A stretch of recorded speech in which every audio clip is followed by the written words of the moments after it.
La page 6 du chapitre 0 de mes notes de cours présente une introduction à la physique, mais surtout présente les différents domaines de la physique, donc les différentes séparations qu'on peut faire à l'intérieur de la discipline physique. Je vous invite dans un premier temps à arrêter quelques secondes la vidéo et à lire par vous-même la définition générale ici qu'on donne à la physique.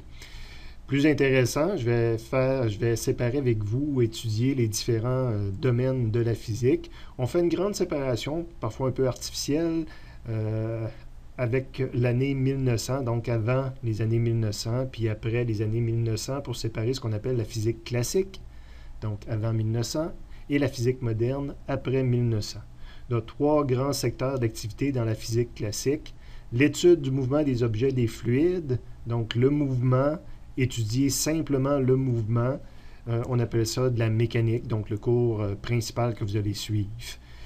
Parfois, on va dire mécanique classique, en référence à la physique classique, puis pour faire une différence là, avec une des physiques qu'on va voir en bas ici dans la physique moderne.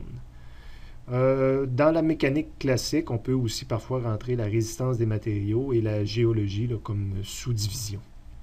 L'étude de la température, des transferts de chaleur, des propriétés d'ensemble de nombreuses particules, c'est ce qu'on appelle la thermodynamique. Donc, parfois fait partie d'un cours de mécanique, parfois est vu comme étant une matière séparée. Et finalement, troisième grand domaine de la physique classique, mais qui contient quand même des fois des domaines qui peuvent faire l'objet d'un cours en soi. Donc, l'électricité, la magnétisme, les ondes, l'optique, c'est tout le secteur de l'électromagnétisme. Donc, les trois grandes divisions de la physique classique. La physique moderne peut également être divisée à peu près en trois grandes divisions. Donc, l'étude des propriétés fondamentales de l'espace et du temps, dilatation du temps, contraction des longueurs, relativité de la simultanéité. Je ne sais pas si ça éveille du vocabulaire lorsque vous voyez ça, là, mais c'est tout le domaine de la relativité. Je vous invite à prendre connaissance de la note 1 à bas de page là, concernant la relativité, parce que des fois, on entend relativité générale, relativité restreinte. Donc, essayez de faire un peu la séparation en ces deux domaines. Étude de la structure de l'atome, du comportement des particules élémentaires, de l'interaction entre la lumière et la matière. Donc là, on est un peu dans le micro. On appelle ça la physique quantique ou très souvent la mécanique quantique. Fait que quand je vous disais des fois qu'on dit mécanique classique là, pour le séparer d'un domaine, mais c'est ici, souvent il y a des cours qu'on appelle un cours de mécanique quantique. Donc ça porte sur ce domaine d'études-là. Et finalement, la stabilité encore plus petit que le monde ici, étude de la stabilité des noyaux atomiques ainsi que des processus de fission et de fusion nucléaire. Ben, ici, on va voir la physique nucléaire. Sous-division que je devrais peut-être ajouter quelque part, ben, l'astronomie, évidemment, fait souvent partie de la physique, mais ça fait parfois appel à ces trois domaines-là. Je devrais peut-être le regrouper ici, un titre, là, dire l'astronomie, qui va pêcher un petit peu des fois là, des notions dans les différentes parties de la physique ici, et même de la mécanique classique, mouvement des planètes, on peut l'étudier souvent à l'aide de la mécanique classique. L'astronomie fait appel à beaucoup de choses, évidemment également notion d'électricité et d'optique, et d'ondes électromagnétiques qui voyagent dans l'espace. Donc on voit que l'astronomie, et même température, le trou noir. Fait qu'on voit l'astronomie, c'est vraiment un domaine là, qui recouvre un peu tous ces secteurs-là. En bas, ben, je vous présente un peu la division là, de mes notes de cours versus ces différentes divisions-là de la physique. À la page 7 du chapitre 0 de mes notes de cours, on poursuit notre introduction à la physique et aux différents domaines de la physique. Cette fois-ci, on va mettre l'emphase sur la mécanique. Donc, on a vu que la mécanique, c'était une des trois grandes composantes de la physique classique, qui est elle-même une des deux composantes de la physique. Là, il y avait physique classique et physique moderne.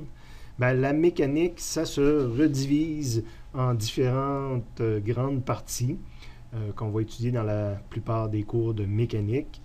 Donc, souvent, on va parler de la partie de la science qui décrit et classifie et compare les mouvements. Donc, on en fait juste une description, une classification puis une comparaison sans expliquer pourquoi l'objet est en mouvement. Cette partie-là de la physique, on va l'appeler cinématique. Donc, quand vous voyez le terme cinématique, là, ne fait que décrire le mouvement. À l'opposé, quand on veut expliquer pourquoi qu'il y a mouvement, puis là on met en cause les forces, c'est la partie de la physique qu'on va appeler la dynamique. Donc, la grande séparation de la mécanique là, entre la cinématique et la dynamique. Décrire le mouvement, puis expliquer le mouvement.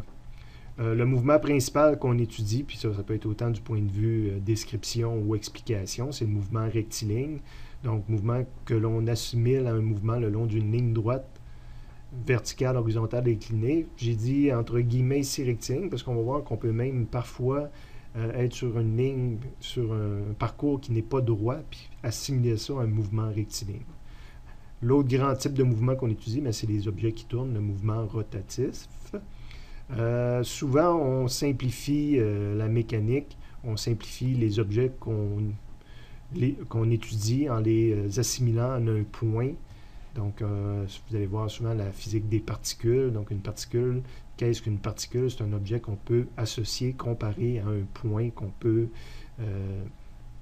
simplifier notre étude de cette chose-là en l'assimilant à un point. Un autre grand domaine qui chevauche à la fois la cinématique et la dynamique, qui est une autre façon, si on veut, d'étudier le mouvement souvent, ce qui n'est pas de la cinématique ni de la dynamique, c'est qu'on regarde le point de vue énergie. Donc, la physique de l'énergie, c'est un grand domaine, puis ça vient recouper ces deux secteurs-là. Donc, énergie, quantité de mouvement, et la notion de système isolé aussi. Donc, c'est toutes des notions générales de physique là, qui viennent recouper à la fois la cinématique et la dynamique. C'est une façon différente d'observer les mêmes phénomènes qu'on avait observés en cinématique et en dynamique. Ce qui manque ici, la science qui étudie les conditions d'équilibre des corps au repos sous l'action des forces qu'ils supportent. Donc, on voit encore la notion de force qui apparaît, mais on parle de conditions d'équilibre, mais surtout on parle de corps. Parce qu'ici, on assimilait souvent notre étude d'un objet, là, un objet qu'on pouvait dire c'est un point. Mais des fois, l'objet ne peut pas être considéré comme un point. C'est ce qu'on appelle un corps en physique, un objet qu'on ne peut pas associer à un point. Et dans ce temps-là, on va souvent parler de statique. Donc, soit parce qu'on parle d'équilibre, équilibre et statique, c'est souvent synonyme, mais aussi parce qu'on est en train d'étudier des corps, on va parler de la statique des corps.